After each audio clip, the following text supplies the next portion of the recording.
Simply put, that's a team that is constantly being outplayed. Constantly.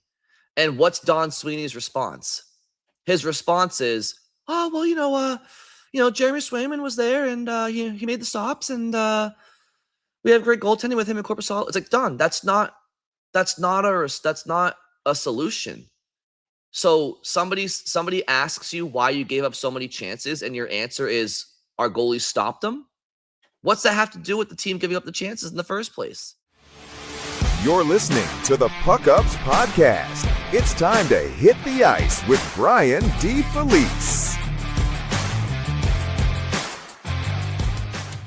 Welcome into episode 36 of the PuckUps podcast. I am Brian DeFelice, and thank you all for joining me. On Wednesday afternoon, Charlie Jacobs, Cam Neely, and Don Sweeney met with Bruins media for their season-ending press conference. So on today's show, we're going to react to their commentary. But first things first, if you haven't done so already, please go ahead and subscribe to the PuckUps on YouTube, Apple Podcasts, Spotify, or anywhere else that you get your podcast. And to get in touch with me or be a part of the show, you can email me, info@thepuckups.com. You can tweet at me on X at @BrianDFelice_. You can tweet at the show at the PuckUps, or leave a comment on YouTube, Instagram, TikTok, anywhere the show has a social media account and post content. Now, this time last year, the Bruins brass had to face the music. They had to sit up there at their season-ending press conference and answer some really difficult questions. And that'll happen when you finish with the 5th worst record in the National Hockey League and trade away your captain, among others, at the deadline. It was a year to forget for the Boston Bruins. That said, there were many Bruins fans, myself included, who welcomed the sell job at last year's trade deadline. Why? Because it was evident the Boston Bruins had to take steps backwards if they wanted to take giant steps forward. The moment that Patrice Bergeron and David Krejci retired, the Boston Bruins were skating on borrowed time, which is why, to be honest with you all, and I know I sounded very pessimistic a couple of years ago, but that's why I could not get behind the Centennial season. I just couldn't. The Bruins, without a number one center, were going nowhere. And it's not just that they didn't have a number one center. They had no plan for one. Pavel Zacha and Charlie Coyle, they were not number one centers. Everybody knew it. But what was worse was the Bruins didn't have any internal succession plan. Now, I know it's easier said than done, right? Because there are many who say that the Bruins should have thought about this long before Bergeron and Krejci retired. And I understand it's fair to say that. But the reality is, when you are perennially a Stanley Cup contender or close to it for nearly 2 decades, you spend a lot of trade deadlines trading away draft capital for win now moves. And obviously that caught up to the Bruins. So they didn't have many high-end first-round draft picks. They didn't have many first-round draft picks at all. The only high-end first-rounder they had in the last 20 years prior to James Higgins was Tyler Seguin in the summer of 2010, and they got that from trading away Phil Kessel. And that was Toronto's draft pick that ended up being 2nd overall. So even when the Bruins drafted high in 2010, it wasn't their own pick, okay? But what was instrumental to the Bruins' championship success in 2011 was the fact that they hit on some later round draft picks along the way, right? Patrice Bergeron was not a first rounder. Brad Marchand, not a first rounder. David Krejci, not a first rounder, right? The list kind of goes on there. So even though the Bruins were trading away draft capital to go for Stanley Cups all those years, and so that explains why they had very few first round draft picks at all, doesn't excuse the amount of non-first round draft picks that they were able to capitalize on. And I know it's harder to do so in later rounds in the first round, but other teams have found ways, right? So anyway, it's a long-winded way of me saying that the Bruins had to sell in the 24-25 season. And they started that year hoping to be a playoff team, but it was a happy accident that they weren't. Nonetheless, the Bruins had to answer the music at last year's press conference, even though they got how many draft picks in return for Brandon Carlo and Charlie Coyle and Brad Marchand and, Trent Frederick. They got Fraser Minton, Will Zellers. They tanked by design and they fell from 5 to 7, but still managed to land James Higgins. None of that really happens if the Bruins are a playoff team last year. So it's good long-term for the Bruins that they had a bad year in 24-25, but still management and ownership had to answer for the underwhelming season that was 24-25, a shit year from Jeremy Swayman, firing their head coach in Jim Montgomery, trading away Brad Marchand. Why did it all get so ugly? Right? They had to answer those questions.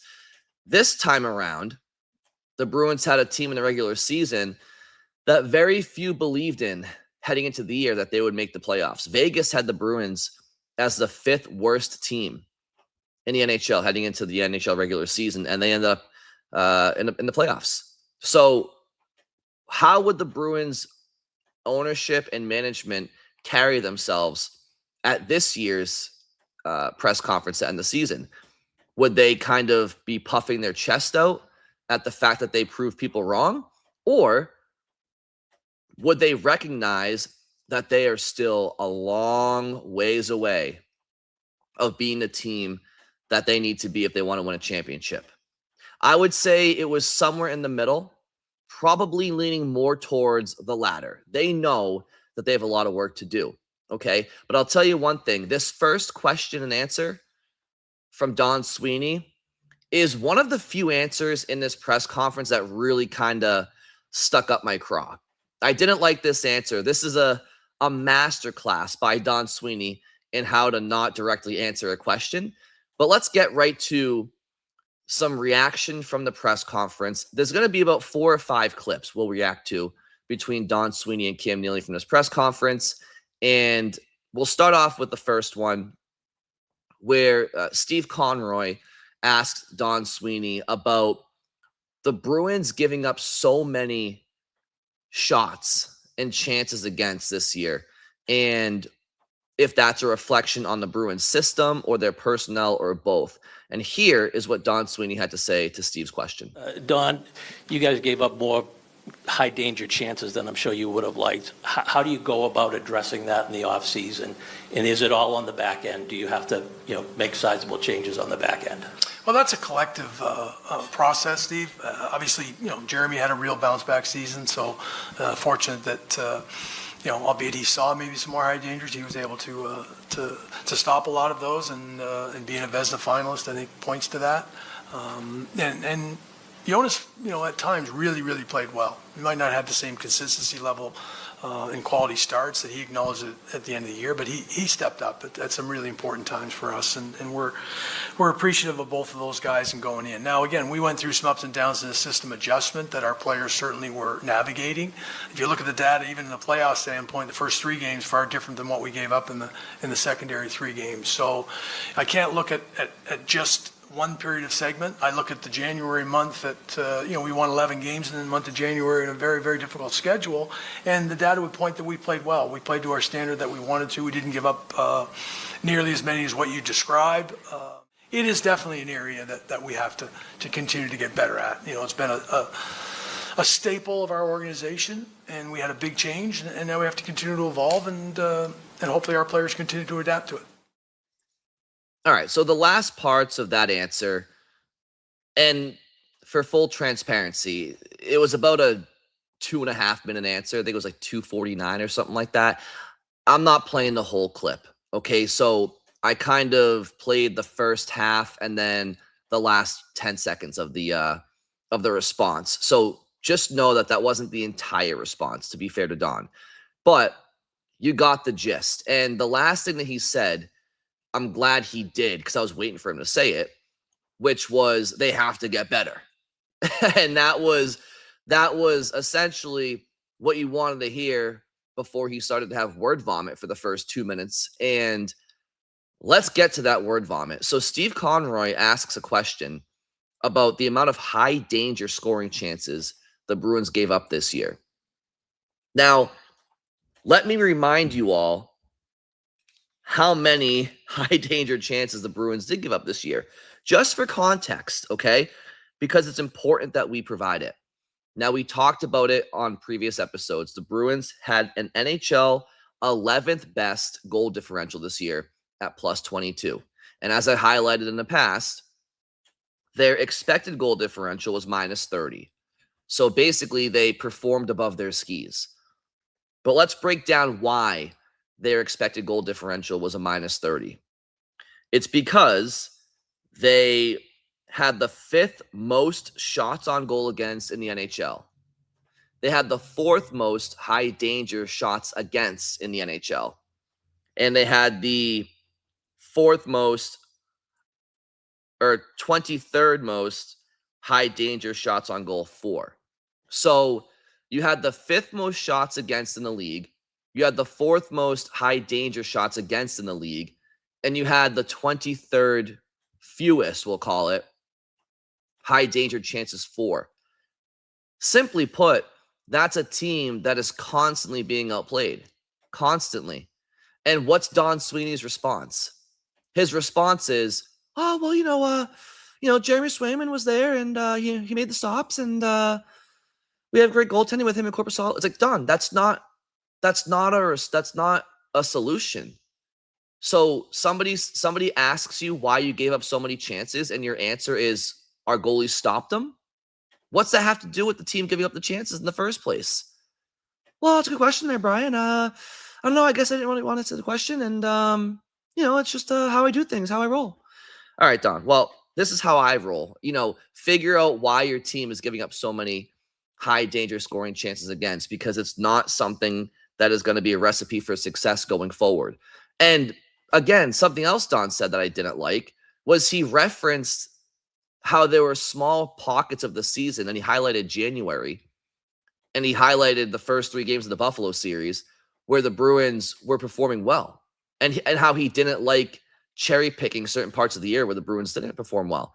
Buddy, I just read off the season numbers. You guys know what those numbers are. Those are the numbers that Steve's alluding to. Steve didn't just ask that question because you guys had a couple of bad weeks or a bad month or two. Your season totals tell everybody objectively that you gave up some of the most chances and shots in the NHL and you generated some of the fewest. So don't be condescending and gaslighting to the guy who asked the question about, well, we in January we were good. In games 1, 2, and 3 against Buffalo, we were good. Okay, Don, how about the rest of the season? How about the season as a total, as a totality? So I didn't love that answer, and it was the first question and answer of the segment. So it kind of sticks out to me. But we can move on from that. Other things Sweeney spoke on was the fact that with more familiarity with Marco's system, another year under Marco's system, players, they know what they're doing more. And now that the system's foundation is in place, now Marco and the coaching staff can go ahead and make some adjustments that are necessary to help mitigate some of those chances again. So, Don did give some feedback to Steve's question, but it was just funny to me that he started off with, so Don, why do you guys give up so many chances? I don't know. Our goalie stops them, so who cares? That's not it. Okay, let's move along to the next question. I want to get to question and answer from Don Sweeney. And this happens to do with, we all know, based on Tuesday night's draft lottery, the Bruins do not have Toronto's first round pick anymore, okay, in 2026. Toronto won the draft lottery. They're drafting first overall, their 26th first round pick that they traded to Boston in the Brandon Carlo trade was top 5 protected. So what that means is, and I think the details are still technically being ironed out about if Philly or Boston get Toronto's 2027 first round pick. It seems like it's going to be Philly. So the result is the Bruins are now going to have 3 first-round picks in 2028. Now, when the Bruins season ended, David Pastrnak took to the media and just mentioned how he's cognizant of the fact that he's turning 30 before the start of next season and that he's embarking on the second half of his career, which you only have so many kicks at the can to win a Stanley Cup in your career in general, let alone one half of it. And David's been playing with Morgan Geekie, who's a good finisher, but Elias Lindholm, nor Geekie or Elias Lindholm can really set up Pastrnak, and he needs more around him. But we all know the Bruins are in transition. So how do you build for the future while not sacrificing the current core's window? That's the challenge of having to retool during Pastrnak and McAvoy's primes. It takes a lot of creativity and boldness and execution. It takes a lot of hits for the Bruins to pull this off. So Don Sweeney was basically asked, now that the Bruins aren't drafting 6 or 7 overall this year, do you try to use those picks as draft chips to try to supplement your current core with some higher end pieces? Now you'd have to add in a lot more than just these picks in a couple of years to get some high end pieces. But Don was asked basically about his mindset when it comes to these draft picks in the future and if they're going to be utilized or used as trade chips or what have you. You guys could have 3 2028 first-round picks a few years from now. How do you kind of gauge the value of those picks in your long-term plans, while also maybe measuring against, David Pastrnak mentioning maybe a bit more urgency of more immediate help? And how does that kind of chart your guys' path moving forward for this offseason? Well, I mean, I applaud David in the sense of asking for immediate help. I'd say 10 years ago when he was working his way into our lineup, maybe the Bergerons and Chara said, how good is this young man? And we might say the same thing about Fraser Minton and Kuzi and James Hagan. So there's going to require some patience. I think we all alluded to that last year, that we needed to get back to be a deeper skill-based and adding speed to our club. I love the competitive nature of what David that comment represents in terms of him wanting. It's a disappointing, end to a season where we were, should have been on the doorstep of going back to a Game 7 in everybody's mind if we had taken care of business at home. So that's a reactionary comment that, from a really high-level competitive star player in the National Hockey League. And he's not wrong in the sense that we would like to accelerate when we can. If that means we use the assets of what you represented, are they all in the 2028 draft, or is it one push to 20? That's still to be determined to some degree. The ping pong balls dictated that it wasn't going to be this year.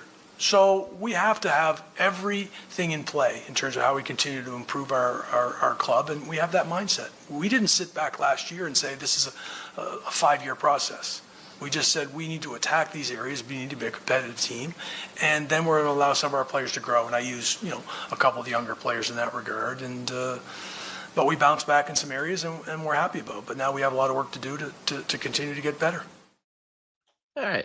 Bit of a spicy response there from Donnie Boy, saying it's a reactionary comment, but he understands where David's coming from. But he also kind of says in the same breath, listen, when Bergeron and Marchand and Krejci and Chara, when they were in their primes and they had to be patient on a young David Pastrnak and a young Charlie McAvoy and Jake DeBrusk and Brandon Carlo and Matt Grzelcyk, like players like that they had to take that risk of being patient for younger players. And I kind of feel like in one breath, he's kind of speaking out of both sides of his mouth, because he's agreeing with what David's saying, that if we can, we will, in terms of upgrading at the forward position significantly.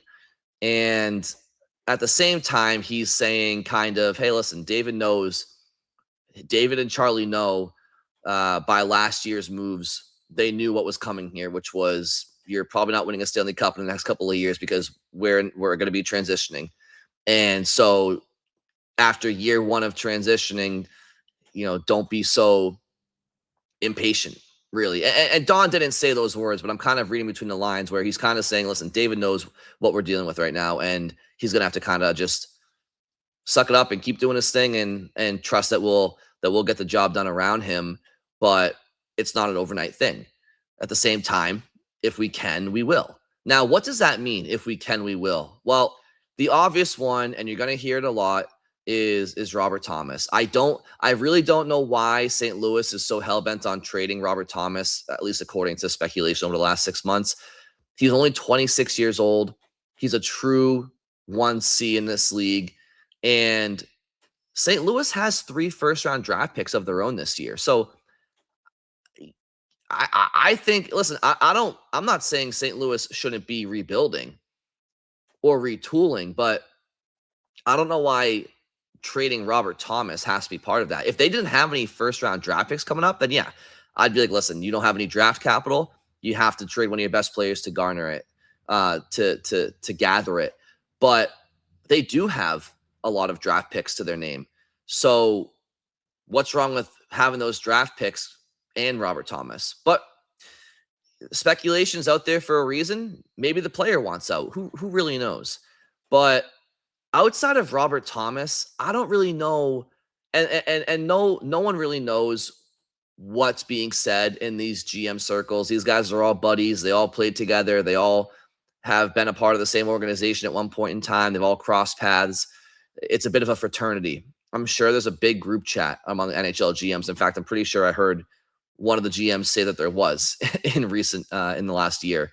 So all it takes is for 2 GMs to know something about certain players, and then the public knows, and you get a deal done. This player's contract is up in a year or 2, but he's not happy. Nobody else knows about it but us.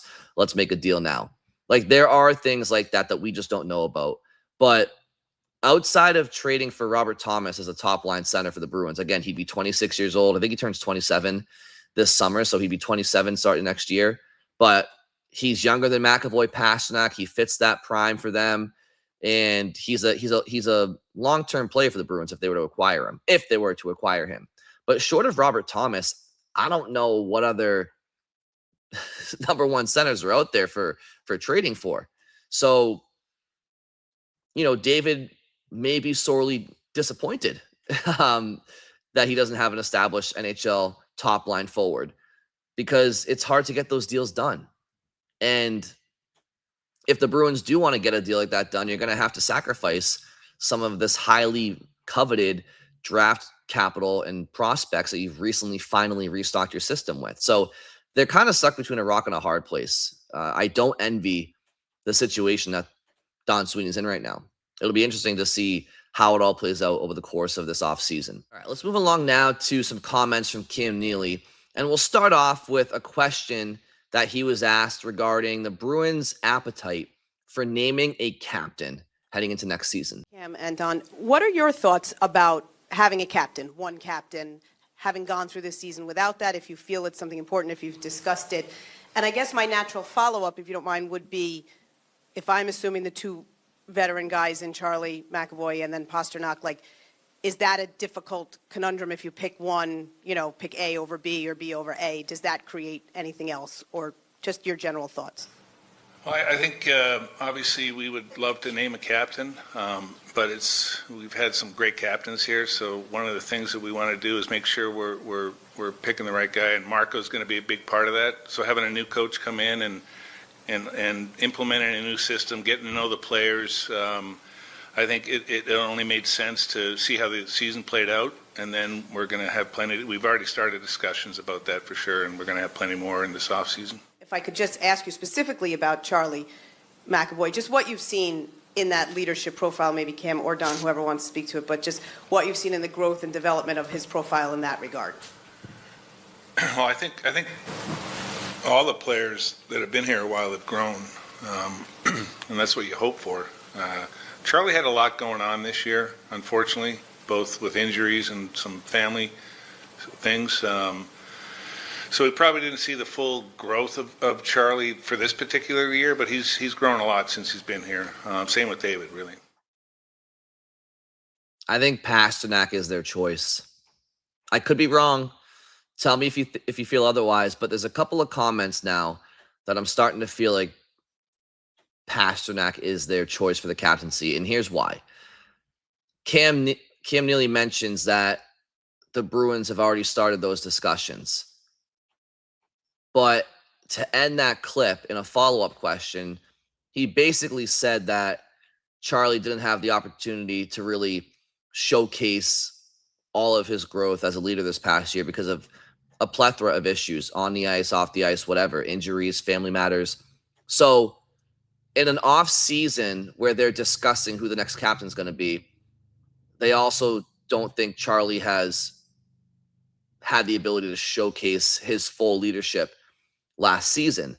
So are they going to give him the captaincy following a year where they don't think he was able to showcase his full leadership capabilities? I don't know. That would seem strange to me.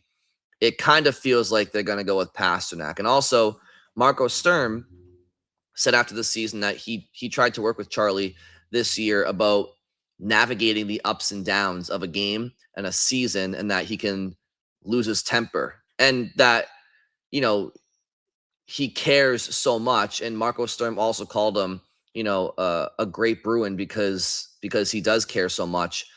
But I don't know, that comment from Neely, those combinations of comments from Neely made me raise my eyebrows and say, maybe they aren't going with Charlie here. I mean, I'd go Pasternak anyway. I've made that known. He has the seniority and he's their best player. And I do think his personality is a bit more approachable for his teammates. I think Charlie kind of runs hot and cold.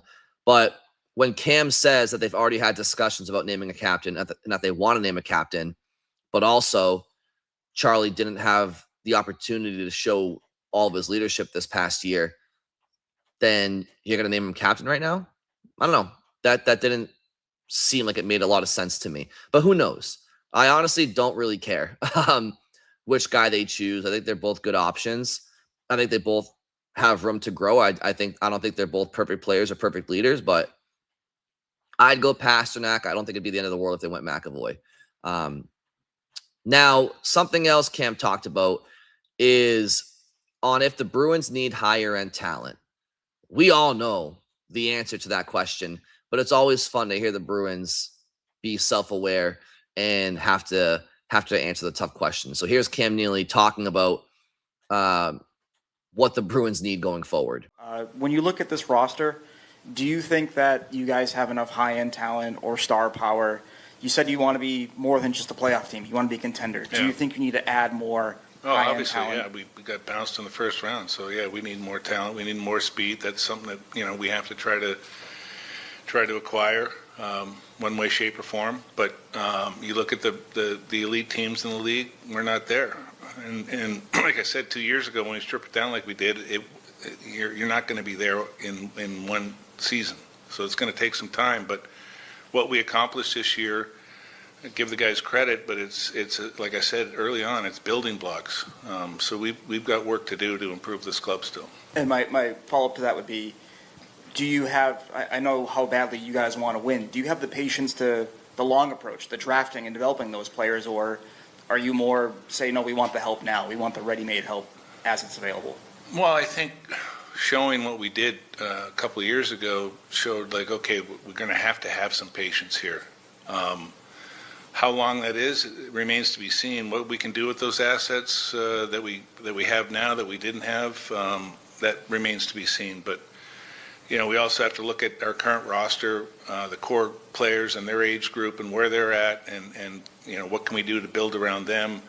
Right now for me, it's about today, tomorrow, and the next day, and we'll go from there. Retooling and rebuilding, it is a very hard thing to do in the NHL. It requires a lot of luck, and it requires just an incredible success rate at hitting on drafting and developing. And it requires that you don't have your best players being too old to participate in it, right? Like, you look at the Bruins championship window back in 2011, and yeah, I think Chara was probably in his early 30s at that point in his career, but still pretty young. I'd have to go back and double check, but I think Chara was around 31 when the Bruins won the cup. Again, I'll double check. Don't quote me on that. But Bergeron was 24. Krejci was 23. Marchand was 23. Nathan Horton was in his late 20s. Sagan was 19. Timmy Thomas was obviously your goalie. He was older, but you had Tuukka as a succession plan. You had those guys that were your core, but they were all in their mid 20s, a lot of them. But right now, you have McAvoy and Pasternak who are approaching 30. They're not there yet, okay? But if you don't become a contender soon, then they're going to start to look around and say, hey, we want to win. And if they say they want to win and they want to go elsewhere, then, you got to move them, and you have to hope that you can find a player in the draft that's half the score that Pasternak is, right? And I know Charlie McAvoy has his detractors, but when he's on his game, he's a top 12, top 10 defenseman in the NHL. Those guys don't grow on trees, and you can't waste their prime years. So what do? Right? Like this is why it's difficult, because you can't waste their prime. Because if you do, and you just sit here and hope to draft prospects and hope that they hit, by the time that they hit, how old are your top players now? And how many kicks at the can do you have with them? Right? So I'm not saying that the Bruins trade all of their futures right now. I'm not saying that at all. You have to draft and develop. But if they can't get a Robert Thomas, who's a guy who's like in his prime, then I don't think they should go out there and just trade away picks for a secondary prize just to do something. Like, you have to when Cam Neely says that by selling at last year's deadline, it showed that they're willing to be patient, and then 30 seconds later he says, how patient will we be? Well, that remains to be seen. That's kind of the problem that Bruins fans talk about with this Bruins team, is the Bruins are not going to want to endure any sort of long-term rebuild. And so if you're gonna rebuild, you have to commit to it. You can't, if you're Cam Neely and Don Sweeney, you can't get impatient. Like, you can't just get impatient 2 years into it. If Robert Thomas can be had, or somebody like that who's a significant addition to your top six, especially at center, you go for it. But I wouldn't trade the farm for, anything shy of a guy like that, because you might, Pasternak and McAvoy, they might be upset for the next year or two not having the best team in the league. To Cam's point, they're not going to have the best team in the league when you just sold at the deadline last year. It's going to take a couple of years. So if David has to wait until he's 31, so what? So what? You'll still have a solid 5-6 good years left. So this will be a very telling offseason. I'm very curious to see how this offseason goes for the Bruins. I don't think that listen, they have 5 first-round draft picks in the next 3 years. So that's great. Where those draft picks are obviously remains to be seen. What happens with Toronto? Does Austin Matthews demand a trade out of Toronto still, despite getting the first overall pick, because he doesn't trust their vision or their execution as an organization, and he wants to go elsewhere and win right now? Okay.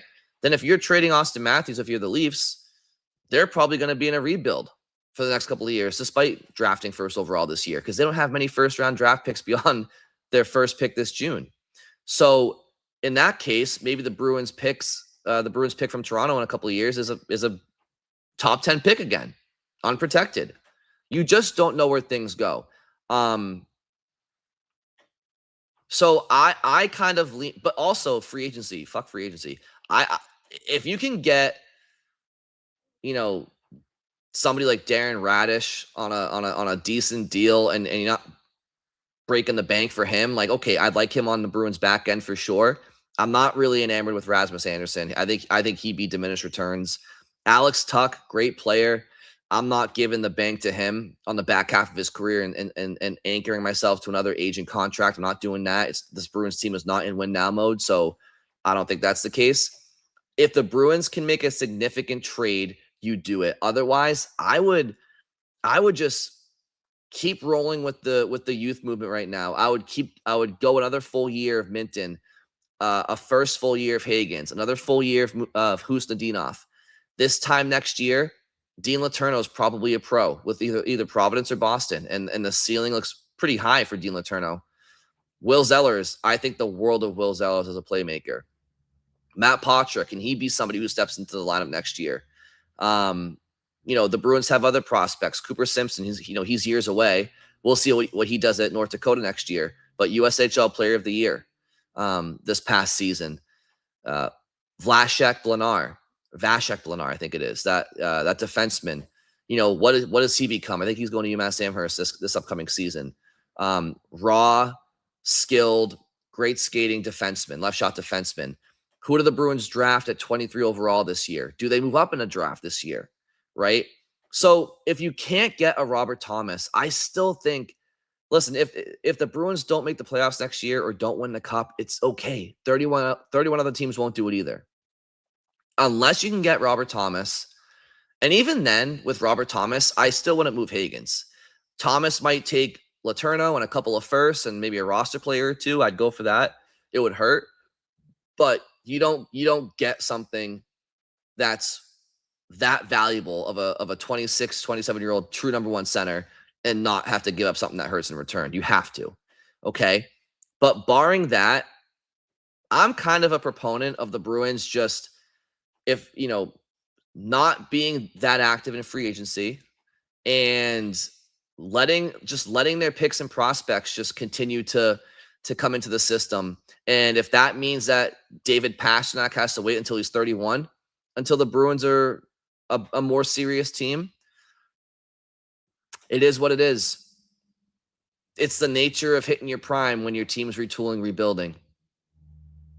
That's how I feel about it. Okay, one final comment here from Cam Neely before we sign out here. And this has to do with the ceiling he thinks could be for Fraser Minton and James Higgins. And he admits something out loud that we all know. But again, it's nice to hear the Bruins admit it out loud. Cam, curious about your insight in terms of the development of a number one center.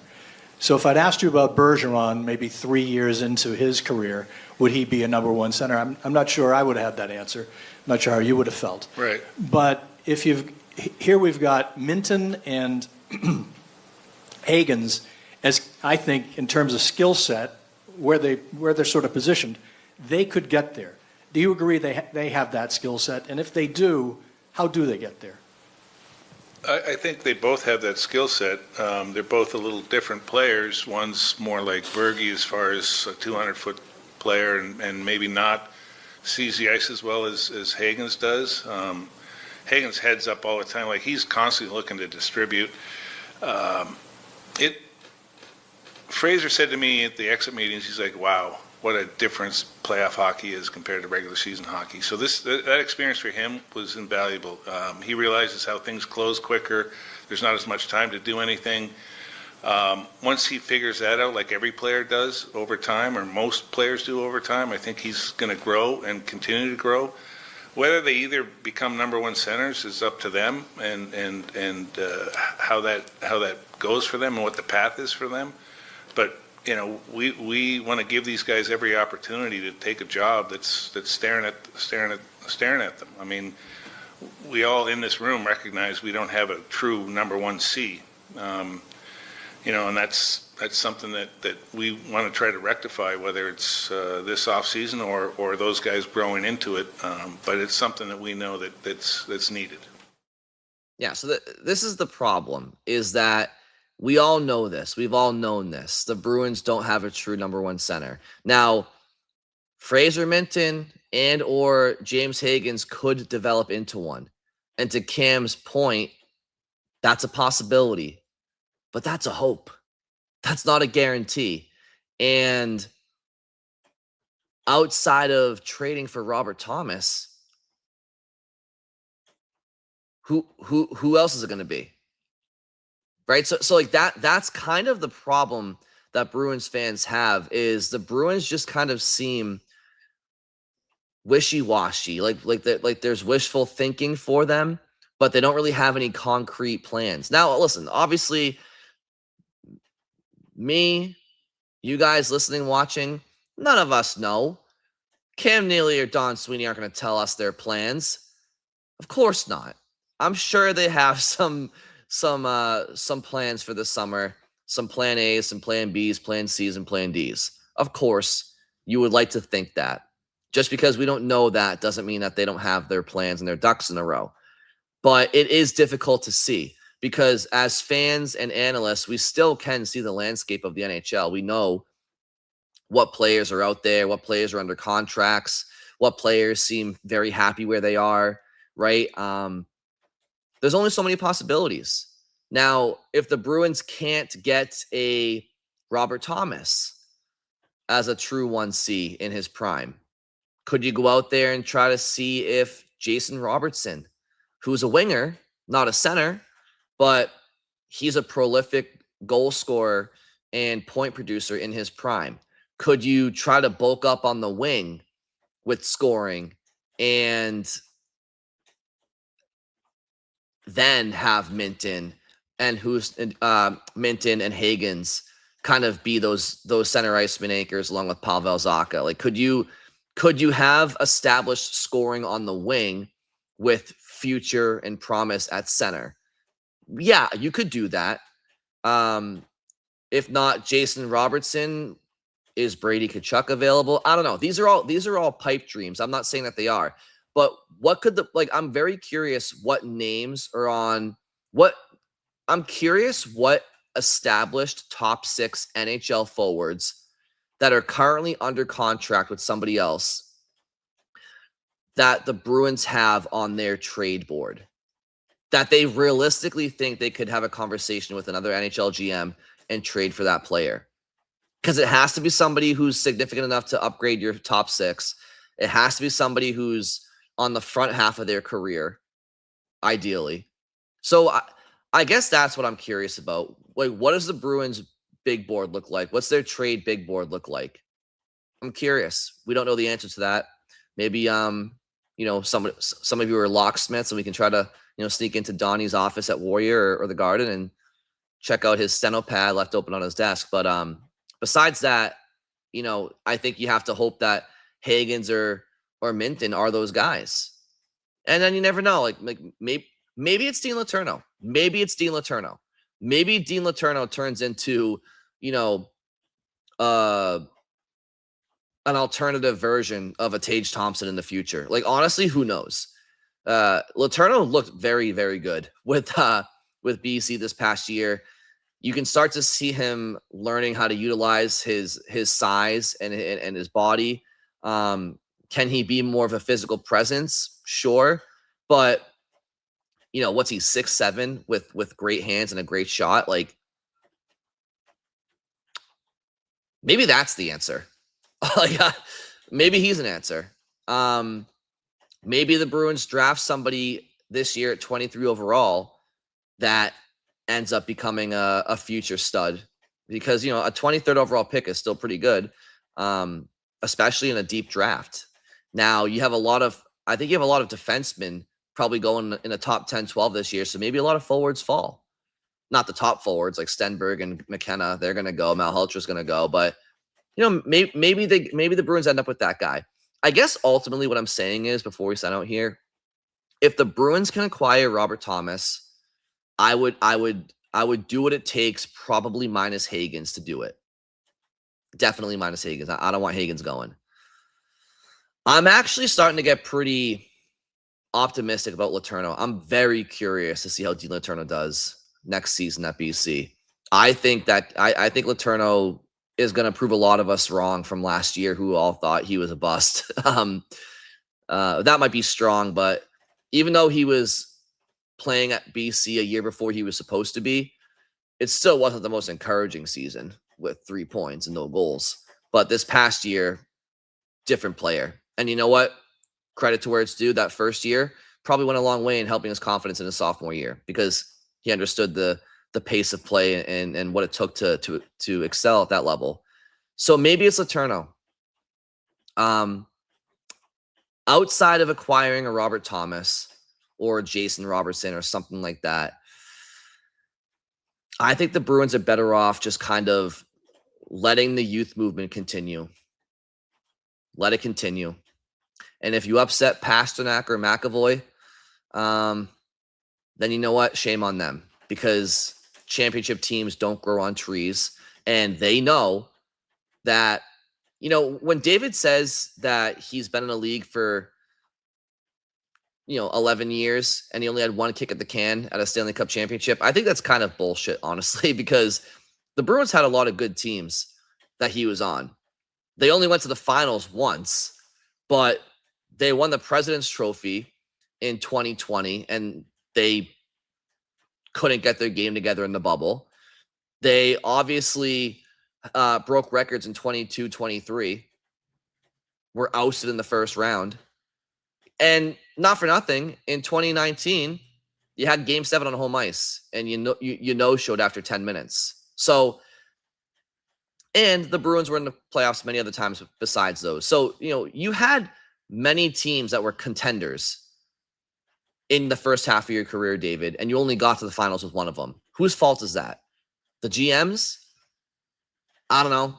I mean, people can say what you want about Don Sweeney, but that Bruins roster in 22-23, to say they underachieved is an understatement. That team had the talent to go on a Stanley Cup run and win a cup. No doubt about it. Did they have some injury luck, some injury misfortune towards the end and a lack of chemistry because of that?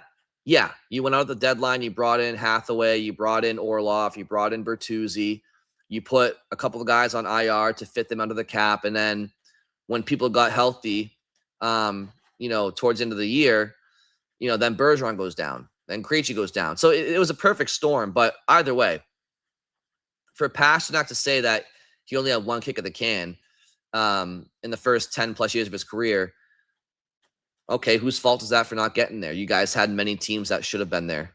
You had teams that should have gone further. So you're not gonna be in the NHL for 15 to 20 years with one team and not have to endure what the Bruins are going through right now. So if he and McAvoy, can't be a little bit more patient here, if they don't get a Robert Thomas, and I'm not saying that they won't be, they very well may be, but I don't want to hear any comments next year if they can't get Robert Thomas. Well, hey, I'm 31, I'm 32. Relax. The player help is on the way. And that's how I feel about it. Okay. Thank you all very much for listening. Enjoy your weekend, and I'll talk to you soon.